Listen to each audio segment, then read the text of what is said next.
This don't look like Balzac. My God, it's big enough to be Didsbury. Better check the map.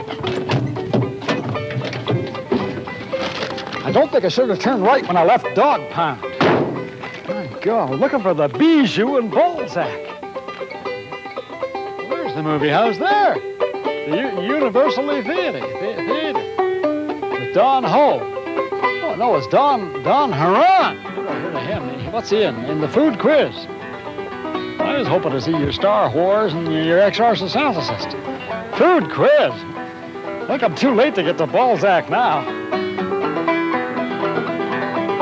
My God, he's a greasy-looking devil. Must be your science fiction.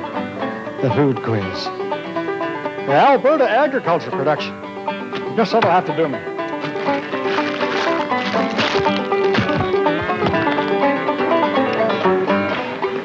I'm lost. Where are you? No, I'm looking for the Bijou in Balzac, and I don't think this is it.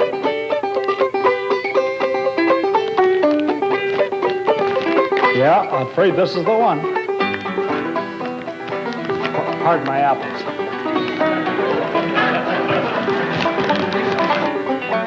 I tell you, I've been lost all day. I once got lost in the resolving door. What kind of a show was this supposed to be? It says the Alberta Food Quiz over there. Well, I brought all the answers. Ladies and gentlemen, our quizmaster for the food quiz, Don Herron.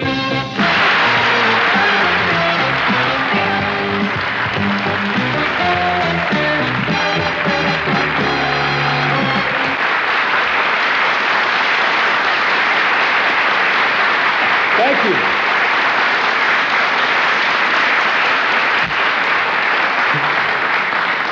Thank you, ladies and gentlemen, and boys and girls. Welcome to the Food Quiz. It's an opportunity to test your consumer skills, have some fun, and maybe even learn a few things. I don't have to learn anything about food. I just want to eat it. Tell me, do you have the shopping bill blues? Have you read any good labels lately? Are you a junk food junkie? We invite those of you in our studio and you at home to participate. All you need is a pencil and a paper, or if you wish, the Food Quiz questionnaire is printed in the current TV supplement of your local newspaper. Now, the Food Quiz is divided into 3 subject areas. First, supermarket strategy, the crafty devils. 2, the producer-to-consumer chain, and who has the most pull on it. And 3, our food lifestyles. That's a fancy word for the awful things we do to our stomachs. Now, there are 20 questions in all. The majority are multiple choice with a few true or false tossed in to keep you on your toes. And for the sake of comparison, 100 members of our studio audience here have at their fingertips an electronic voting device which will register their answers at the push of a button. And our computer will automatically tabulate the 100 choices and display the totals on our tally board. The question and answers are based on research compiled by Alberta Agriculture, and every question has only one correct answer. There are no trick questions.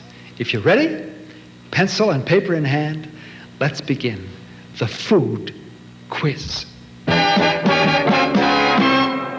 Consumers are well aware that groceries are big business. Grocers have become experts in the marketing game. Selling food products is their business, and good merchandising techniques increase sales. Now, no one forces consumers to buy, but understanding how our buying habits can be influenced will allow us to get full value for our food dollar. So our first area of questions deals with supermarket strategy, the technique of getting them right between the aisles.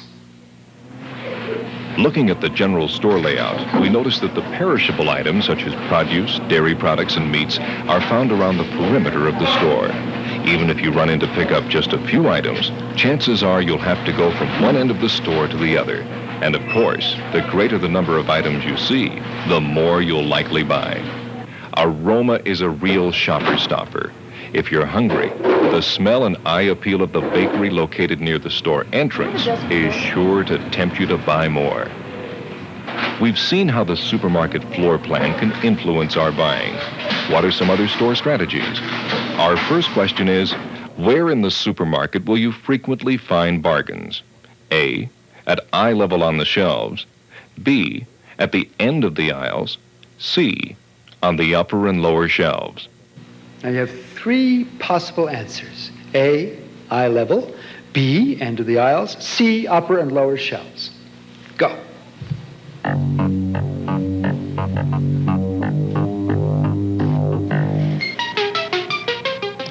Your choices now have been tabulated, and 16 of you found the bargains on the eye level on the shelves. 62 of you found them at the end of the aisles, and 22 of you found them on the upper and lower shelves. C. Well, if you picked C, you're right. That means you're probably already acquainted with the bend and stretch school of shopping. To fill your middle, reach for the top, or exercise your squatter's rights. Grocers frequently place their lesser-known and usually cheaper brands on the upper and lower shelves. You may have to wrestle a bit to get that 10-pound bag of flour from the lowest, farthest corner of the shelf, but it will be worth it in the long run. Items located at eye level are frequently the most popular products, the higher-priced or impulse-type items. It's definitely easier just to pull that eye-level item off the shelf, pop it into the basket, and forget about it. The attractive end-of-aisle displays may be the place to find advertised specials. Then again, it may not be. The ends of aisles are exposed to a high percentage of customer traffic and are often planned to attract shoppers' attention. Aisle-end displays appeal to the impulse buyer and are a good way to sell surplus stock. Oh yes, watch yourself at the checkout counter. That's where you'll find magazines, candies, tobacco, and a host of other non-food items. Think twice before you toss any of these items into your grocery cart. One of the great attractions of the supermarket is that it offers one-stop shopping. Everything but the kitchen sink is rapidly becoming a reality in today's food store. We often forget that many items on our shopping list are not actually food, but household items. Non-food items bought in the grocery store add to the total food bill, giving us an unclear picture of our real food cost. Question number 2 is, what percent of the average food dollar goes toward the purchase of non-food items in the grocery store? A, 15%, B, 30%, C, 45%. Now we ask our studio audience and you at home to choose A, B, or C.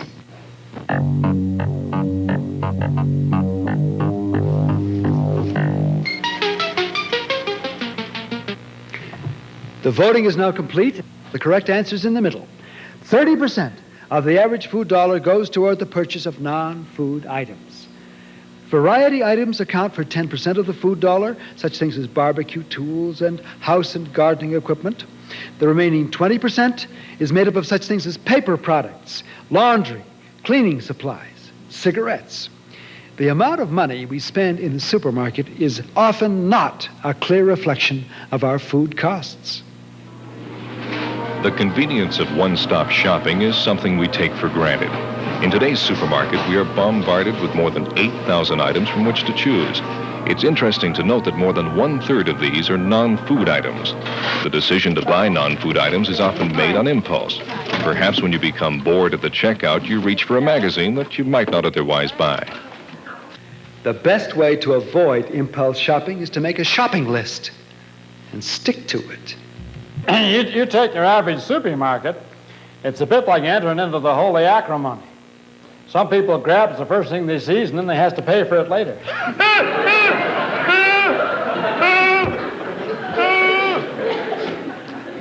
In terms of nutrition, taste, and appearance, Canadians enjoy some of the finest, highest food standards in the world.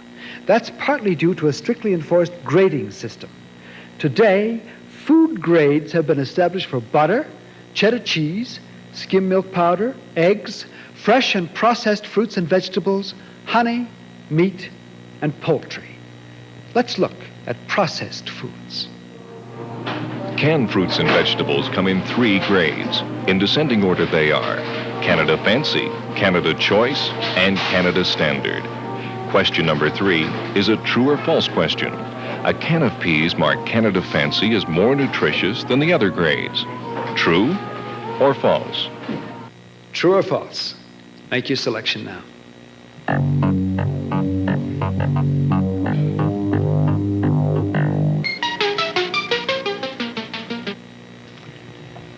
"12 true, 86 false, and 2 The answer is false.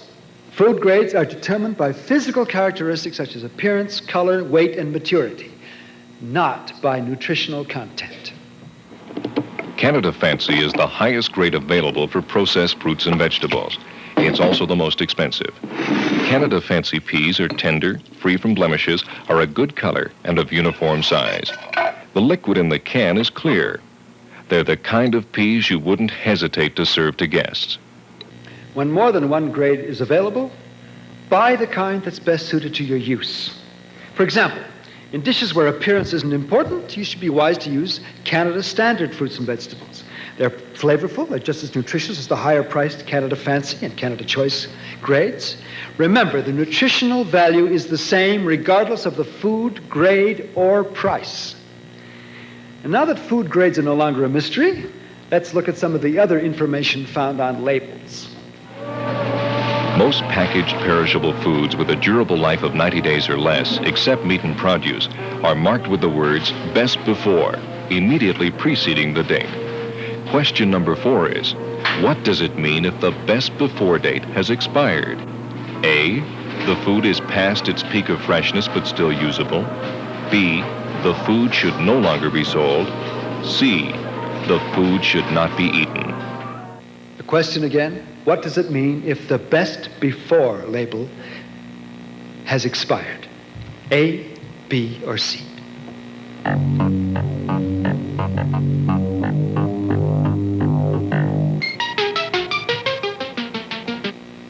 "74 said A, 18 said B, and 8 said C.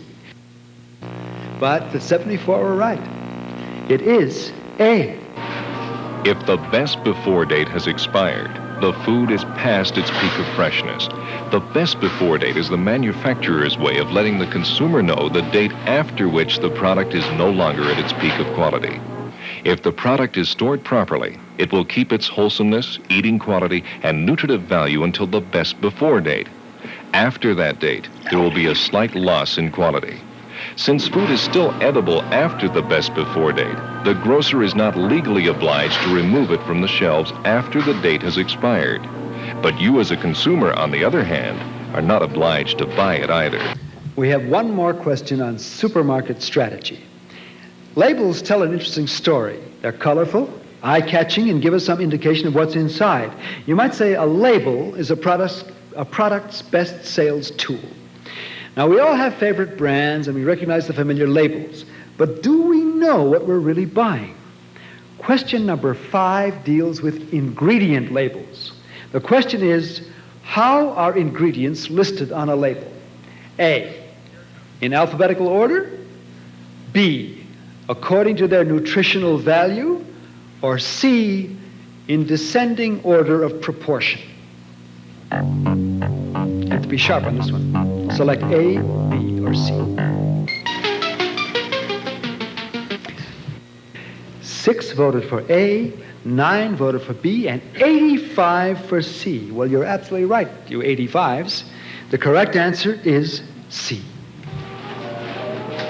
Ingredients are listed on a label in descending order of proportion. If you pick C, you're probably well aware that checking labels can help you get good nutritional value for your food dollar. Ingredient labels are an excellent tool to use when comparing brands. A can of beef stew might seem like a bargain for the price, but if the first ingredient listed is water, you'll know that the can contains mostly gravy. The second ingredient could well be beef, in which case the stew would still be a good buy. But if potatoes are listed second, it might not be a bargain after all.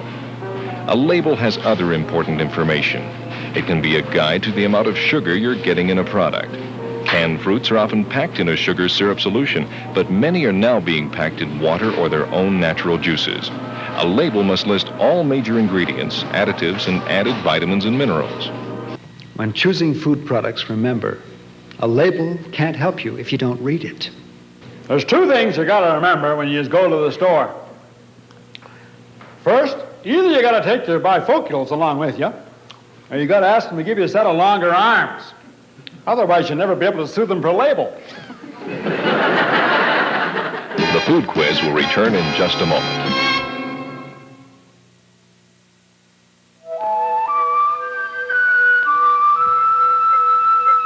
Take a closer look. Consider the food we eat. The rich and varied harvest of our fields. Take a closer look at how Alberta agriculture touches you. When birds of a feather come flocking together for mealtime delight, there's a versatile bird you can always serve in a scrumptious way tonight. The new turkey makes the meal. The new turkey makes you feel that you don't have to have a special season, 'cause your imagination a turkey makes it please in mealtime delight. The new turkey, lots of great meals for your money. But tonight, the new turkey. This next section of the food quiz will test your understanding of food from producer to consumer. In simpler times, farmers sold their goods directly to the consumer. But today, consumers usually buy foods from retail stores. Before reaching our tables, food products have traveled through many steps. After leaving the farm, food is processed, graded, and transported before arriving at wholesale and retail outlets. Together, these services make up the marketing system. Question number 6 is, what share of the average food dollar goes to the farmer? A, 15%, B, 30%, C, 45%. 15, 30, or 45%. Which do you think is the correct percentage?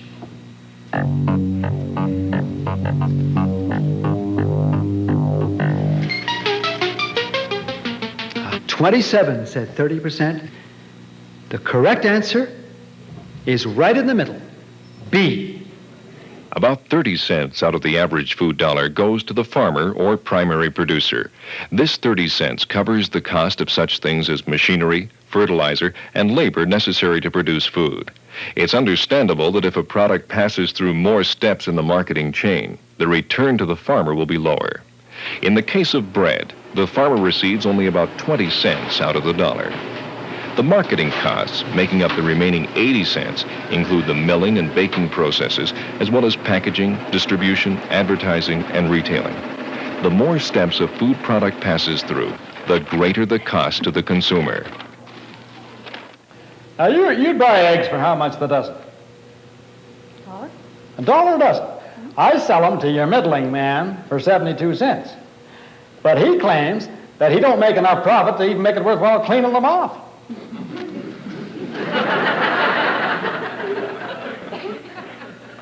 Now, we've all heard of the Consumer Price Index. In fact, we see national headlines monthly bringing us up to date on the latest changes. We asked a few people what the Consumer Price Index is. Consumer Price Index. I'm not sure. I have no idea. I don't know. It's an index. That's a good question, really. Oh, I couldn't tell you that. I don't follow it at all. What it means, I have no idea. All I know is every time it goes up, it costs me more. It's obvious that there's some confusion there. Now we're going to ask you. What is the Consumer Price Index? Is it A, the cost of living index? Or is it B, the change in the cost of goods and services? Or is it C, the rise in food costs? Make your selection. A, B, or C.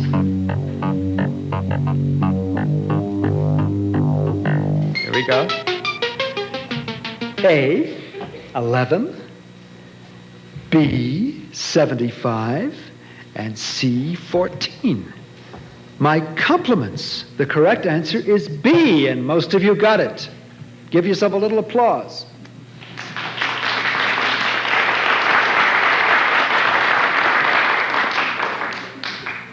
But for the full explanation, we asked an expert. The Consumer Price Index represents the total value of goods and services that an average family buys somewhere in Canada. The current index was started in 1971. That has some importance in telling you how far or how great the increase in cost to you has been, in that in 1971 it represented 100. Today it's 190. That means your costs of the basket have increased by 90%. This is very important, the Consumer Price Index to you. It's important in that it settles wage increases. It's important in determining family allowances, income taxes, how the dollar gets valued in international markets. All has some relevance to the rises or changes in the Consumer Price Index. Current problems with the index are reflected around that it puts in food at 21.5% of that market basket. In reality, it's only running at about 16.5%. So that it overstates the role of food in the ever-increasing rises in prices to the consumer. So the Consumer Price Index is merely a guide to the changes in retail prices that we as consumers encounter, and not, as Charlie Farquharson thinks, the high cost of keeping up living. As consumers, we rely on the producer to furnish food for our tables. In earlier times, the majority of Alberta was rural and self-sufficient. Charlie still prefers living in the country because it has dignity. You can fight with your wife without being heard. But the present shift has been to urbanization. Agriculture has been the mainstay of Alberta's economy since the turn of the century. However, the number of people living on farms and earning their living directly from agriculture has steadily decreased. But the productivity of the individual farmer has risen. 40 years ago, the average farmer produced enough food to feed 11 people. Question number 8 is, today's farmer produces enough food to feed how many people? A, 20 people, B, 40 people, C, 60 people. Today, one farmer feeds 20, 40, or 60 people. Your answer.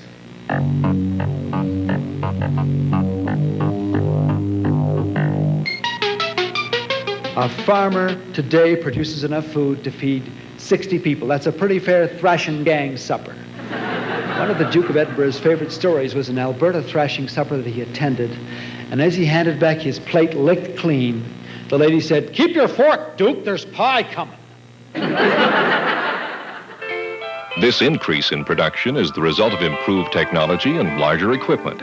Farming today is more efficient. With just 8% of Canada's population, Alberta produces 20% of Canada's agricultural output. Today's farms are larger. The average Alberta farm is over 850 acres. They're also much more expensive. A young farmer trying to buy today's average farm would be faced with an investment of almost $250,000. Agriculture is big business. Some farmers call it agribusiness. Some call it agrivabusiness. In fact, 55% of Alberta's economy is affected by agriculture directly or indirectly. A farmer or primary producer is directly employed by agriculture, and those indirectly employed by agriculture would include anyone dealing with foods or feedstuffs after a product has left the farm gate. For question number 9, we ask you, how many Canadians are employed directly or indirectly in agriculture?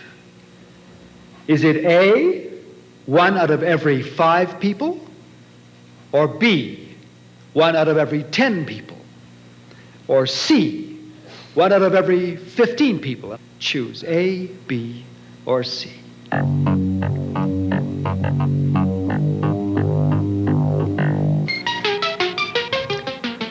29 of you said A, 48 said B, and 23 said C. Well, most of you are wrong this time because the correct answer is A. 1 out of every 5 Canadians is directly or indirectly employed by agriculture. This includes farmers and ranchers, manufacturers and processors such as packing plants and bakeries, and the service industries like truckers, wholesalers, and retailers. In Alberta, agriculture is the major employer. 1 out of every 3 jobs is part of the agriculture picture. If you deal with food or feedstuffs, you're part of that picture. Here's a quick question before we take a break. 70% of the world's surface is made up of water, and of the remaining 30%, the majority is made up of mountains, desert, and forest. A surprisingly low 10.5% of the world's land is suitable for agriculture. Now, question number 10 is, what percent of Canada's land is suitable for farming? Is it A, 5%, B, 15%, or C, 30%? You make your decision, and we'll be right back to see how you do.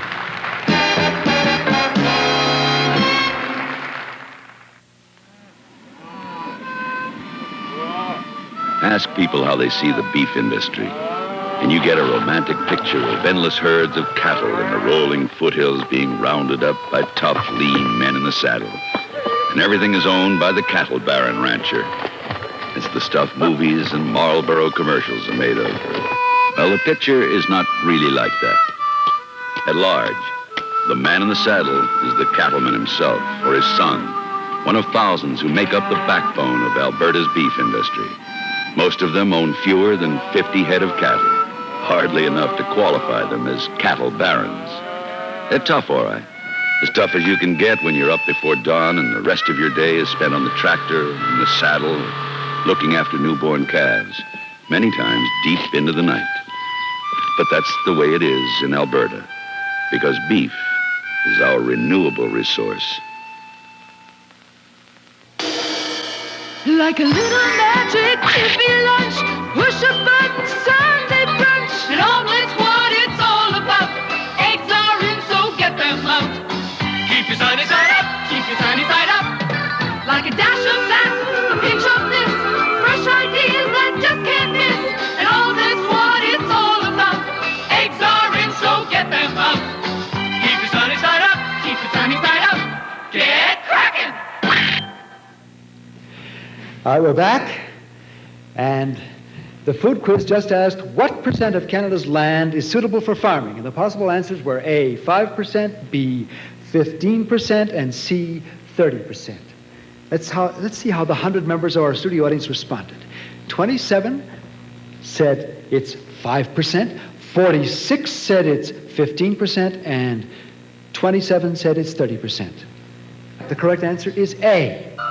Only 5% of Canada's total landmass is arable or suitable for farming. In Alberta, we are fortunate to have almost 4 times that percentage of land used for crops and livestock production. Agriculture is Alberta's most important renewable resource. It plays a vital role in our economy as a base for our food production. If we continue to cover our best agricultural land with highways and buildings, tomorrow our food supply could be a bigger issue than the energy crisis. That brings us to the second half of the food quiz. How you doing? I didn't know whether I could pass anything anymore. They gave me a test for sugar last month, and I had to stay up all weekend studying for it. Now let's move along to question number 11. A major change is taking place in food retailing. Over the past few years, we have seen the initial stages of this change. I'm speaking of the black and white vertical lines with corresponding numbers on many grocery items.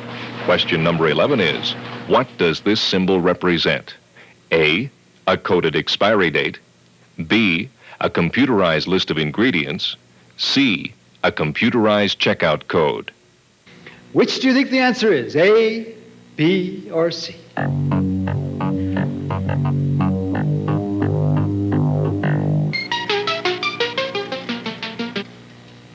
Here we are, and I congratulate the majority of you because 88 of you said that it was a computerized checkout code. That's the correct answer, C. These lines and digits represent the first stage of the computerized checkout system. The Canadian grocery product code symbol is designed to be electronically decoded at automated checkout counters. Each product has its own unique identification number. The number and lines on the left identify the manufacturer. The ones on the right identify the product by name, size, flavor, and grade. With this new system, the cashier passes your purchases over a scanner at the checkout. Making use of a low-energy laser beam, the scanner identifies the product. The in-store computer matches the price in its memory to the product. This data is relayed in an instant to the checkout counter, where the information is printed on the sales receipt. As each item passes, a beep tells the cashier that the product has been properly scanned. The computer is amazingly versatile. If, for example, a customer buys 2 cans of beans priced at 2 for 89 cents, the computer will charge 45 cents for the first can that crosses the eye. Then, no matter how many different items have been handled in between, when the second can passes the scanner, the computer, remembering the first, will charge only 44 cents for the second. Unmarked items such as fresh produce are entered into the computer by code number. The product is weighed and the price established. Check cashing becomes easier. The computer is able to store information on regular customers so that the checks can be approved immediately at the checkout. And best of all, the Canadian grocery product code symbol gives a more detailed sales receipt. Computers may be the thing of the future, but shoppers will still have to think for themselves. For example, when choosing fruits and vegetables, we are faced with the usual decision: fresh, frozen, or canned. Green beans are available fresh, frozen, and canned, and are well liked by a cross-section of people. Question 12 is, considering taste and nutrition, which is the best choice for green beans? A, fresh, B, frozen, C, canned. Now, which is the best? A, B, or C?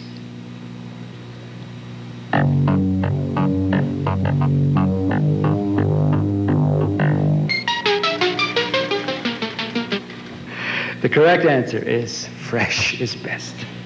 For taste and nutrition, fresh green beans in season are the best choice, although the differences in nutritive value are small.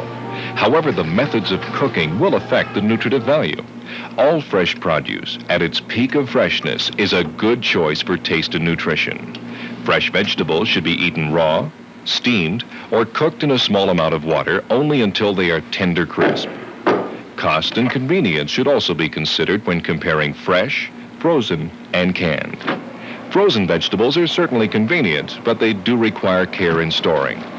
When fresh vegetables are out of season, frozen vegetables will be cheaper than fresh and should look and taste more appetizing. Canned vegetables are almost always the cheapest alternative and are more convenient than either fresh or frozen. They store easily and will keep 3 times longer than the frozen product. When buying vegetables, compare for nutrition, cost, and convenience. Our next question deals with convenience foods. We live in a hurry-up world ruled by time, and to keep pace, we consumers demand convenience. Food is a prime example. Any food that has undergone some of the preparation ordinarily done at home can be called a convenience food. This would include such foods as cookies, soups, cut-up poultry, and instant mashed potatoes. Modern technology has provided us with an abundance of food that has been partially prepared, ready for us to heat and serve, or just add water, add our own egg, or thaw before serving. All these convenience foods appeal to our need to save time. But what are we paying for the convenience? Question number 13 is, which is the most expensive alternative? A, a frozen or ready-to-serve cake. B, a cake made from a dry mix. C, a homemade cake. A, B, or C? Which costs the most?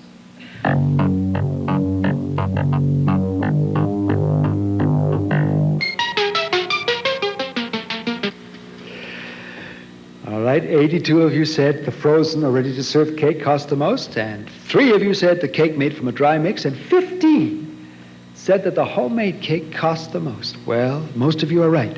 It's A, the frozen, ready-to-serve. Generally, the greater the amount of food preparation already done, the greater the cost. When making a choice between convenience foods and the home-prepared version, a consumer should consider 4 factors: money, time, energy requirements, and skills. As you may have discovered, it's also difficult to compare the quality and taste of homemade foods to convenience foods. Which do you have more of, time or money? That's the basic question you're left with. Only you can decide whether the price you pay for convenience foods is worth the benefits they offer. And now we'd like to explore a subject important to all of us: good health. Nutrition plays an important part in good health because it affects our skin, teeth, hair, as well as our personality, our work potential, and our general outlook on life. When we look for the path to good nutrition, we look to Canada's Food Guide. It's not a set of rules, it's a pattern of eating. Canada's Food Guide recommends daily servings to be selected from each of the 4 food groups: milk and milk products, fruits and vegetables, meat and its alternatives, and breads and cereals. All meals, whether prepared at home or eaten out, should contain foods from each of the 4 food groups. A balanced meal will contribute to our daily needs by supplying more than just calories. The fast food industry has exploded in the last few years, catering to today's busy lifestyle. Fast foods aren't junk foods, as some people believe. Your choice can make the difference between a nutritious meal or one that's mostly calories. Let's look at 3 popular fast foods.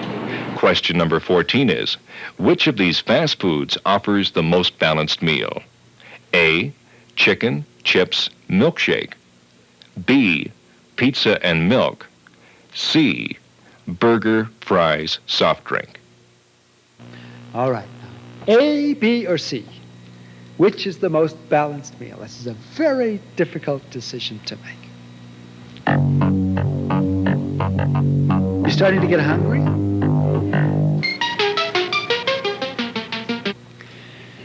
$38 voted for the chicken and the chips and the milkshake.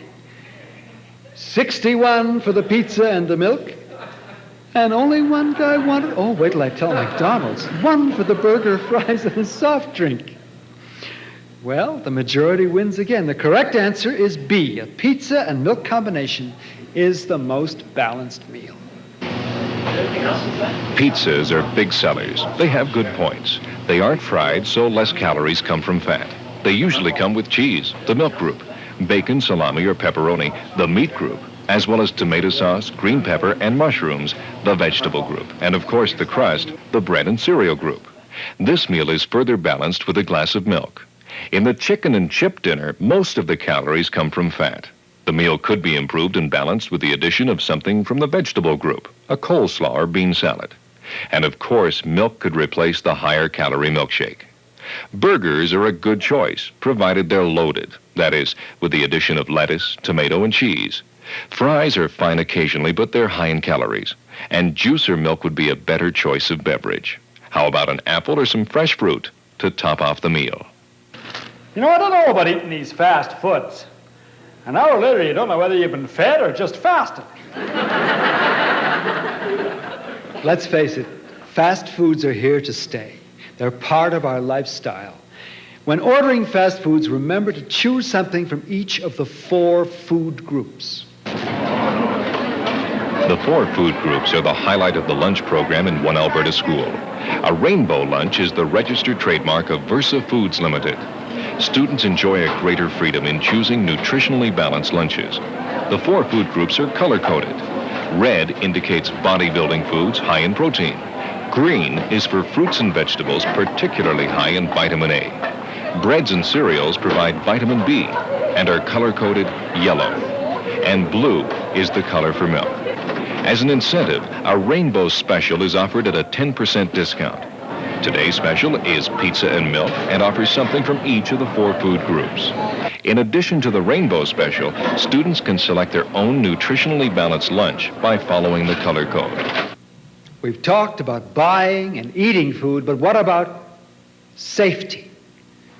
Poor food handling techniques often cause illness. Food poisoning can be the result of improper storage, insufficient cooking, or a lack of sanitation. Thousands of Canadians are affected by food poisoning each year. We all love to go to county fairs, but the only thing they seem to give away free anymore is salmonella. Now, one potential troublemaker is stuffed turkey. Well, favorite holidays of the year, Thanksgiving, Christmas, but it needn't be a problem to stuff a turkey if you're careful. Turkey sold in Canada today is practically ready for cooking. Other than thawing, rinsing, and drying, little preparation is necessary before stuffing. Question number 15 is, Which is the safest method to use when preparing stuffed turkey? A. Stuff the turkey the night before and refrigerate overnight. B. Stuff the turkey and cook in a 120 degrees Celsius oven overnight. C. Stuff the turkey in the morning and cook in a 160 degrees Celsius oven. Now, this question is an important one.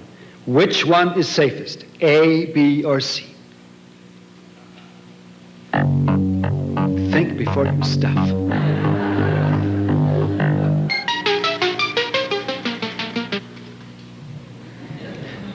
Nobody voted for that overnight stuffing.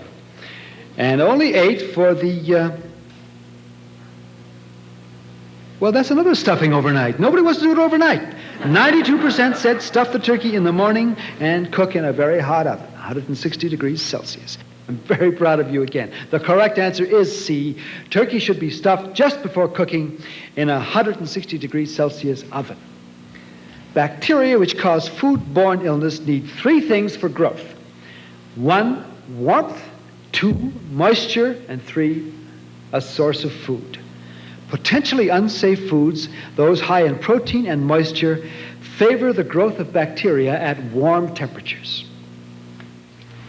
Warm stuffing in the moist cavity of a turkey is sure to promote bacterial growth, even under refrigeration. A stuffed turkey cooked in too low an oven temperature will also promote the growth of bacteria. Turkey should be cooked in a 325 degree Fahrenheit, 160 degrees Celsius oven until done. To test for doneness, use a meat thermometer. The turkey is fully cooked when the meat thermometer reads 75 degrees Celsius in the stuffing or 85 degrees Celsius in the thigh. Bacteria which cause food-borne illness are everywhere. To avoid food poisoning, keep hot food hot, 60 degrees Celsius or higher, and cold foods cold, 4 degrees Celsius or lower. And now for a throwaway question, and I mean this literally. Wise shopping and proper food handling are not the only ways to keep the food budget in check.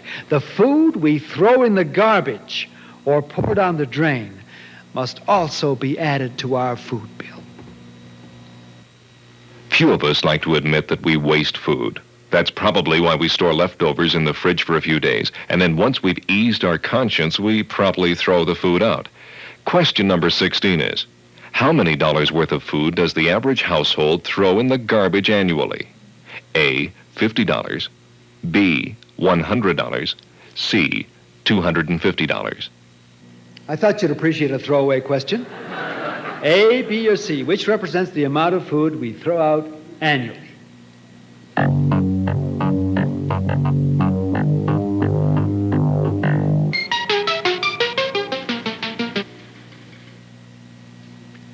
Well, you're not quite as bad as you thought. The correct answer is B. The average household throws away $100 worth of food in the garbage every year. Meats and fresh vegetables account for the largest share of our food waste. Liquid waste such as milk, soups, and juices are poured down the drain and not accounted for in the $100 throwout. To that total, we can add the amount of food we waste eating away from home. The food we leave on our plates or toss in the refuse adds to our total food bill. In the supermarket, overbuying is a frequent cause of food waste. To avoid wasting food, shop often and prepare only the amounts of food that will be eaten at one meal. If you do have leftovers, plan to use them in the next meal. We can reduce the amount of food we throw away. For example, don't shop on an empty stomach. Besides, you look silly crawling along the floor. Now, what I mean is eat first before going grocery shopping to avoid impulse buying. A shopping list is your best guide when buying food. Leftover food that is thrown away is literally money down the drain. We don't waste nothing on our farm. Slops goes to the hogs and scraps goes to the dogs, and if our boy gets hungry between meals, he's always out there picking at the silo. More of the food quiz after this break. Ladies and gentlemen, that all-Canadian favorite, steak and potatoes. Hey, down here on the plate, I shouldn't complain, but how come I never get top billing? Why isn't it, ta-da, potatoes and whatever? I'm a nutritional part of the meal. Okay. How about that all-Canadian favorite, potatoes and... Hold it. One more thing. Check the paper. I've got a very good price right now. Like starting fresh and going strong. Morning show and cool chiffon. Breakfast, what it's all about. Eggs are in, so get them out. Keep your sunny side up. Keep your sunny side up. Like a happy face and deep events. Morning sunshine making friends. Breakfast, what it's all about. Eggs are in, so get them out. Keep your sunny side up. Keep your sunny side up. Get cracking. This segment of the food quiz focuses on lifestyles. We all eat food every day, and somehow it keeps our bodies going. Yet some of us starve our bodies slowly by hit or miss eating. Eventually, it will affect our health. Snacks are a part of today's lifestyle. The only real complaint against snacking is that we've allowed it to get out of hand. Most snacks are high in sugar and fats and contribute little to our nutritional needs. Question number 17 is a true or false question. The question is, the following are good snack choices: ice cream, dried fruit, sweetened fruit juice, popcorn, sugarless gum. True or false? Straightforward question. The following are good snack choices, true or false? Ice cream, dried fruit, sweetened fruit juice, popcorn, sugarless gum. True or false?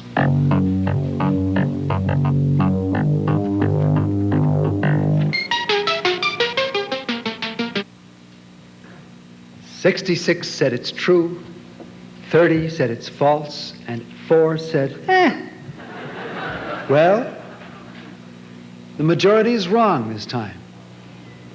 It's false. You may be surprised to learn that answer.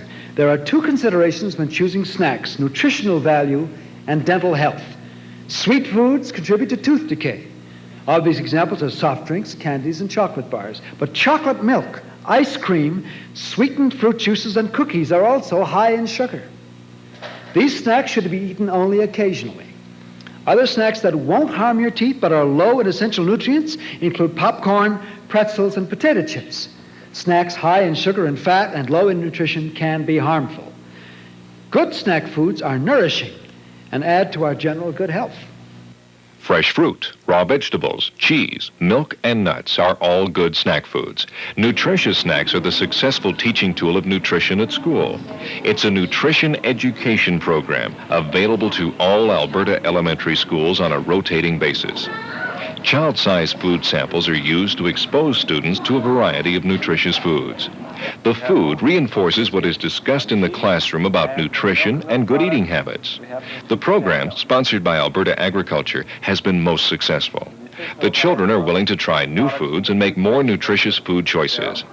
The parents are trying some of these foods at home, thereby reinforcing what their children have learned in nutrition at school. And the teachers are willing to integrate nutrition information into their teaching programs. 93,000 students, or 45% of all Alberta elementary schools, have taken part in the program since its start in 1973. Snacks that are nutritious, quickly prepared, dentally acceptable, and fun can be easily chosen from the 4 food groups. Now I'd like to ask the audience in the studio a direct question. What one food is the mainstay of our North American diet? Meat. Meat? You're right. I thought you might say bread, the staff of life, but meat is the mainstay. In fact, the largest share of our food dollar, of course, goes toward the purchase of meat. To meet our daily requirement, the Canada Food Guide recommends 2 servings of meat or its alternates.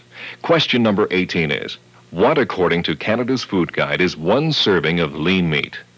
A, 2 to 3 ounces, B, 5 to 6 ounces, C, 7 to 8 ounces. According to Canada's Food Guide, what is 1 serving of meat? Is it A, B, or C?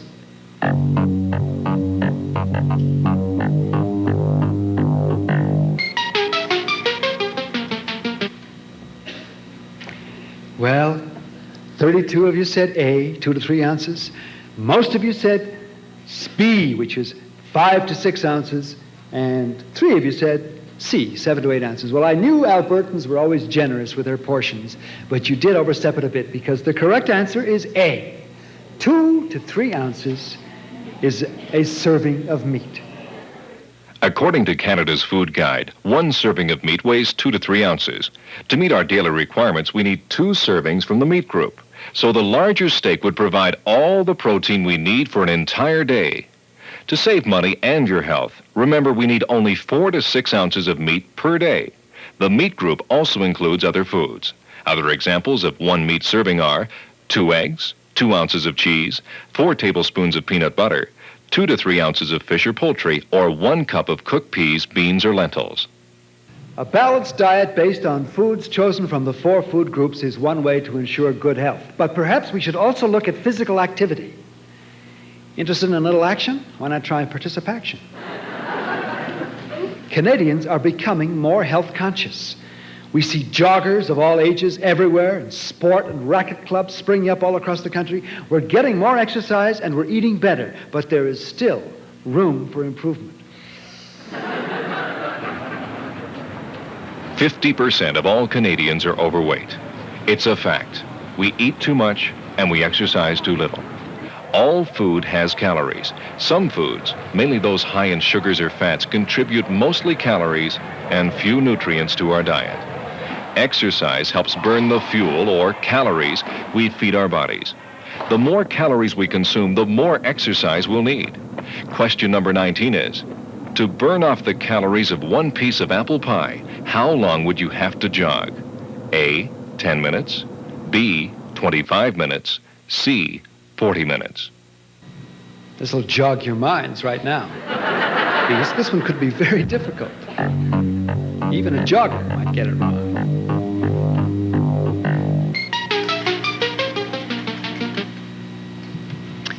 Well, 10 of you said it takes 10 minutes for liftoff on that piece of pie, and 41 of you said 25 minutes, and 49 of you said it takes 40 minutes. And maybe you've tried it because you were absolutely right.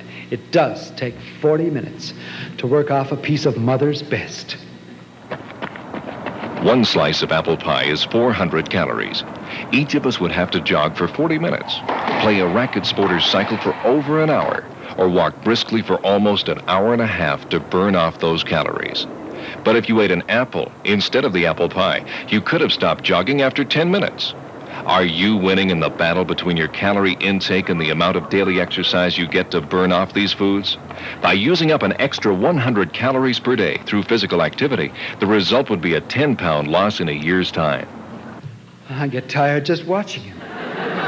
Regular exercise and a balanced diet based on the 4 food groups are vital to our health and general well-being.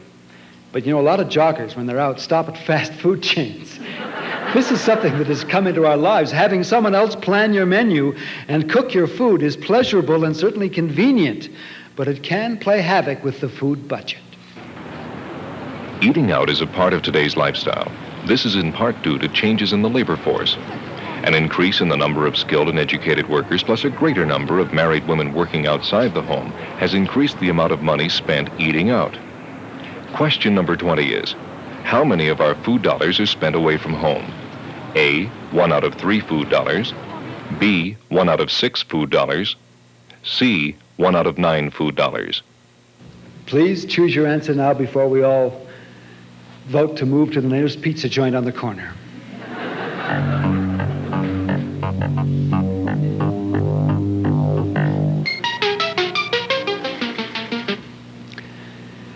$42 of you thought that 1 in $3 were spent outside the home, and 47 thought 1 in 6, and 11 thought that only 1 out of 9 food dollars. Well, the correct answer is A. 1 out of 3. It may surprise you to learn that, but 1 out of $3 is spent away from home. Our lifestyle and our working habits influence our food buying patterns. To properly assess the amount of money spent on food eaten outside the home, we must add business lunches, coffee breaks, vending machine purchases, and evenings out on the town. With a restaurant or fast food establishment, there's no preparation, no cleanup. There's social atmosphere, service, excitement, and a whole change of routine. The home just can't compete. The prime focus is on convenience, not necessarily quality or price. But if you want to talk about the cost of food, there's no contest. There is absolutely no way you can eat out cheaper than in your own home. Well, that's the food quiz. How did you fare? Speaking of fare, I bet, I know the result. You're all starving. I mean, I can't wait to talk about food all this time and not have any. I hope you scored well, that you're already aware of many of the points that we discussed. The audience in the studio obviously were, and that this has been a pleasant refresher. On the other hand, some of the facts, like that last one, may have surprised you. Or we may have touched on information you had never thought about. If so, we hope that this has been a positive learning experience. We've completed the 20 questions, but remember, the food quiz never really ends. We hope you find yourself playing the food quiz every time you go to the market, or eat out at a restaurant, or as many of you are doing right now, as you ignore the sound of my voice, reach for the refrigerator door. Trust you've had fun. Thank you for joining us. Good night.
The Alberta Agriculture Production.